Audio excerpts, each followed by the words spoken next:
There is a kind of cold that hurts more than rejection. Not the cold of hatred, not the cold of certainty, the colder one.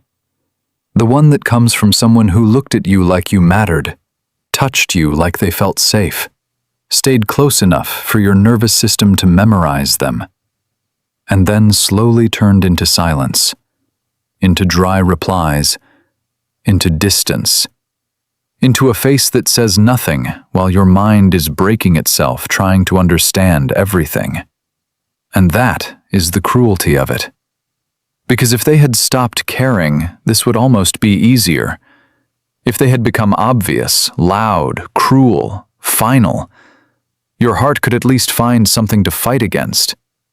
But dismissive avoidants rarely leave you with something clean. They leave you with fragments, mixed signals, a tenderness that flashes and disappears, a warmth that shows up just long enough to make you question your own reality. So you start asking the question that ruins your sleep. How can someone act this cold if they still care? And the answer is brutal. Because caring is not the same thing as feeling safe. That is the truth most people do not want to hear. You think love should naturally create closeness. You think care should lead to honesty, softness, pursuit, repair. But in the mind of a dismissive avoidant, care can do the opposite. Care can activate danger. Attachment can feel like pressure. Intimacy can feel like loss of control. The closer they feel, the more their system begins to treat the relationship like something they need to escape, not because it means nothing, but because it means too much. That is where so many people destroy themselves. They mistake an overwhelmed nervous system for indifference. And once you make that mistake, you start performing, explaining more, reaching more, loving harder, chasing clarity, offering reassurance, asking for one honest conversation, then another, then another. You think if you can just prove your intentions, prove your loyalty, prove your heart, they will relax and come closer. But for a dismissive avoidant, your pursuit often becomes the very thing that confirms their fear. Not because you are wrong for wanting closeness, because their system translates closeness into engulfment. Their body reacts before their words do, before logic, before maturity, before even desire. The brain is fast like that. The amygdala does not sit down and ask whether this person is loving, healthy, or sincere. It scans for emotional risk. If intimacy starts to feel intense, if expectations feel heavy, if vulnerability begins to expose old helplessness, the alarm goes off. Stress chemicals rise, cortisol climbs. The nervous system shifts towards self-protection.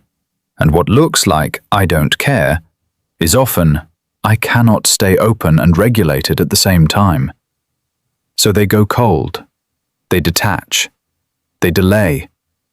They disappear into work, routines, distractions, logic, irritation, numbness. Sometimes they suddenly focus on your flaws. Sometimes they become weirdly formal. Sometimes they act annoyed by needs they once welcomed. Sometimes they convince themselves the connection was never that deep. This is not random. This is what psychologists often call deactivating behavior. The mind starts reducing the emotional significance of the bond, so the body can feel less threatened by it. It is not always conscious. That is what makes it so painful. Because from the outside, it feels deliberate. It feels personal. It feels like they looked at your love and chose to become stone. But inside them, something more primitive is happening. They learned a long time ago that needing too much, feeling too much, depending too much, wanting too much, was dangerous. Maybe it led to disappointment. Maybe it led to shame. Maybe it led to neglect. Maybe nobody came when they were soft. So their system adapted. It built a religion around self-sufficiency. It made independence feel holy. It made emotional distance feel like strength. And now here you are, asking that system to do the one thing it was built to avoid. Stay. Stay open. Stay affected. Stay reachable. Stay emotionally naked in front of another human being. That is why the coldness feels so confusing. Because it is not always the absence of feeling. Sometimes it is the defense against feeling. Read that again in your bones. Sometimes it is not the absence of feeling. It is the defense against feeling. That is why they can miss you and not text you. Why they can think about you and still ignore you. Why they can care and still sound detached. Why they can feel your absence deeply and still act like nothing happened. Because caring pulls them inward. Safety pushes them away. This is the paradox people keep trying to solve with more effort. But effort is not always the answer. Sometimes effort is gasoline on the fire. Think about the moments when they pull back. It is rarely when you are gone. It is often after closeness, after a beautiful night, after vulnerability, after you name what this connection means, after they feel seen, after they almost let themselves rest in you. That is when the panic starts whispering. That is when the walls go up. That is when they begin editing themselves in real time. Suddenly they need space. Suddenly they are confused. Suddenly they are just stressed. Suddenly they feel trapped by things you never asked them to promise. You hear coldness. They hear survival. And that does not excuse the damage, but it explains the pattern. Because if you do not understand the pattern, you will personalize the symptom and lose yourself inside it. You will start thinking their distance is a verdict on your worth. You will think, if I were calmer, prettier, less emotional, less direct, more mysterious, more patient, more perfect, they would stop shutting down. No. Their coldness did not begin with your flaws. It began with the moment closeness became activating. That is why one of the most important ideas you can understand is this. Silence changes everything. Not manipulative silence, not punishment, not a childish game, not the kind of silence that is secretly screaming, "Come chase me." That still gives your power away. I mean real silence. The kind that comes when you stop over-explaining yourself to someone committed to misunderstanding your heart. The kind that comes when you stop trying to regulate their discomfort for them. The kind that comes when you let your absence do what your pleading never could. Because dismissive avoidants often do not process emotion in the moment. In the moment, they suppress, they flatten, they intellectualize, they go numb. Their dopamine goes toward relief, not reunion. Distance feels regulating at first. Space feels like control. They finally exhale because the pressure is gone. And this is where most people panic and destroy their leverage. The avoidant pulls away, and they rush in. Long texts, emotional confessions. Can we talk? I just need closure. I don't understand how you can be like this. After everything, you can just switch off? But every message gives them more room not to feel. Because as long as you are still there, still available, still explaining, still bleeding in front of them, they do not have to fully meet the consequences of your absence. Your constant presence protects them from missing you. That is the part nobody tells you. Your over-availability protects them from their own feelings. When you keep showing up in the doorway of someone's emotional avoidance, you interrupt the very process that might have forced them to face what you meant. Silence is often the only space where the defended mind loses control of the narrative. No texts to mute, no reassurance to lean on, no emotional labor from you to keep the connection alive. Just emptiness, just the echo, just the uncomfortable truth that the person they took for granted is no longer feeding the bond for both people. And then something shifts. Not always outwardly at first. Sometimes it happens in private, in the shower, in the car, late at night when stimulation is low and the body can no longer outrun itself. The busyness fades, the nervous system settles. The old deactivation starts wearing off, and what they pushed down begins floating back up. Your absence, your softness, the way you listened, the safety they pretended not to need, the text they expected and did not receive, the access they assumed would remain open. This is when the power dynamic begins to flip. Not because you played a trick, because reality finally entered the room. They may start checking your profile, replaying old conversations, rereading messages they once ignored, wondering whether you are done for real, feeling restless when your energy is no longer wrapped around them, thinking about reaching out, then resisting it, then thinking about it again. And this is the part that shocks people. The same person who looked so cold can become consumed by your silence. Not because they suddenly transformed into secure love, because their control is gone. Coldness works best when the other person keeps chasing. Distance works best when access remains guaranteed. But once your energy withdraws, once your nervous system stops begging for crumbs, once your life is no longer revolving around decoding theirs, something in them loses its reference point. They are no longer managing your closeness. They are confronting your absence. And absence is louder than pleading. It forces contact with truth.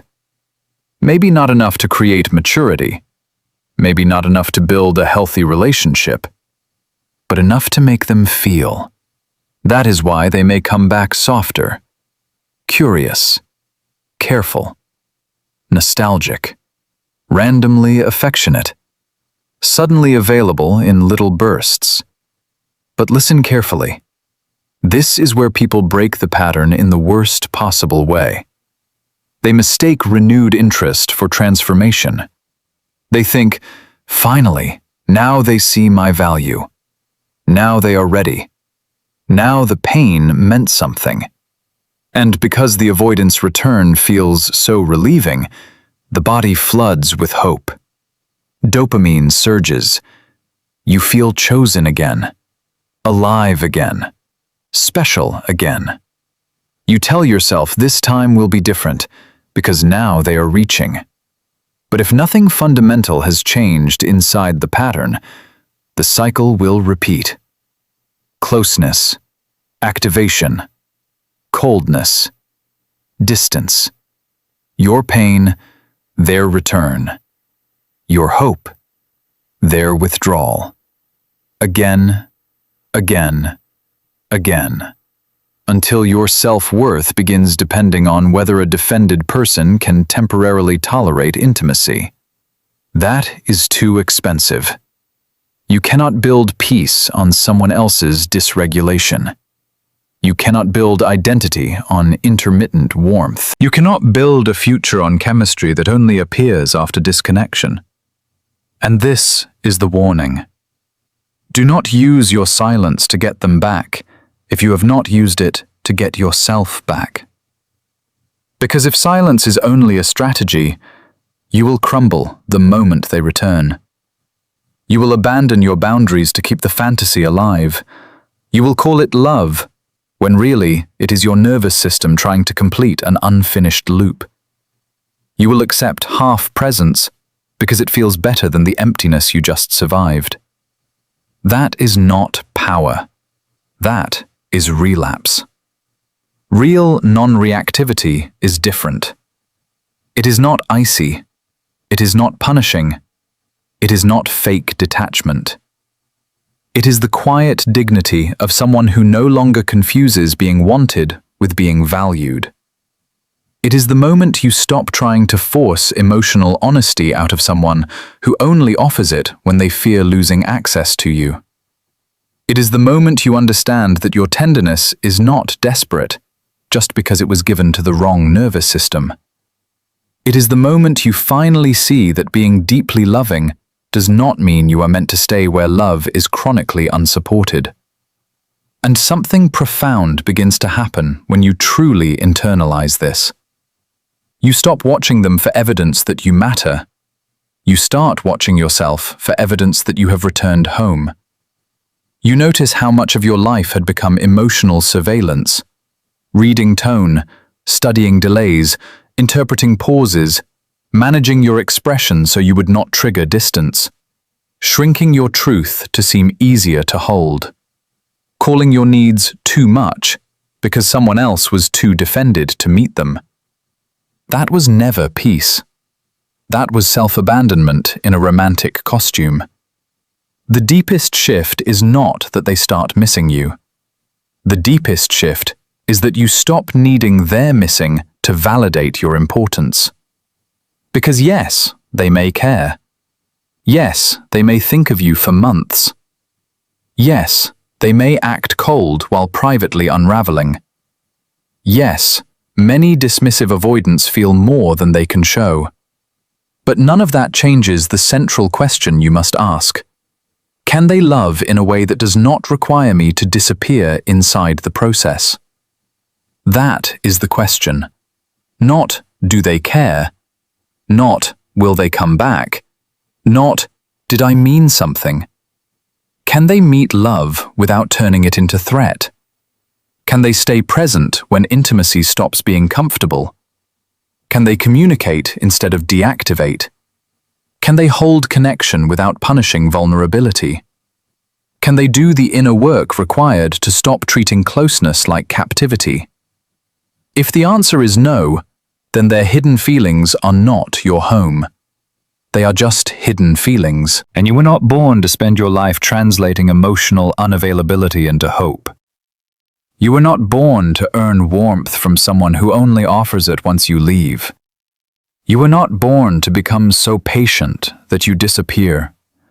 You were not born to call confusion chemistry and call longing love. You were born for steadiness, for reciprocity, for the kind of connection that does not make your body feel like it must perform to stay chosen. So if someone went cold while still caring, let that truth sober you instead of seducing you. Let it show you that feelings alone are not enough. Let it show you that attraction without capacity is still instability. Let it show you that their care does not cancel your pain. Let it show you that understanding someone's wound does not require you to live inside it. And then, do the most powerful thing you can do. Stop auditioning for a role you already deserved. Stop proving. Stop chasing. Stop translating silence into secret devotion. Stop measuring your worth by how strongly you can endure emotional drought. Become the person who can feel love without begging for evidence. Become the person who does not romanticize distance. Become the person whose nervous system no longer mistakes inconsistency for depth. Become the person who can walk away from almost love without needing to be hated first. That is the real shift. Not getting them to open, not getting the text, not winning the return. Becoming someone who is no longer hypnotized by coldness. Because when your self-worth is real, cold people stop looking powerful. They start looking limited. Sad, maybe. Wounded, maybe. Human, definitely. But not powerful. And neither their withdrawal nor their delayed affection gets to define you anymore. You understand the pattern. You grieve it. You release the fantasy. You keep your heart. You keep your depth. You keep your softness. But this time, you give those things to someone who does not need to lose you to feel you. Or, better yet, first you give them back to yourself. Fully. Without apology. Without negotiation. And that is when everything changes. Because the moment you stop asking, why are they cold if they care? And start asking, why was I taught to stay where care feels cold? You are no longer trapped in their psychology. You are finally transforming your own. That is where your power comes back. Quietly, cleanly, completely.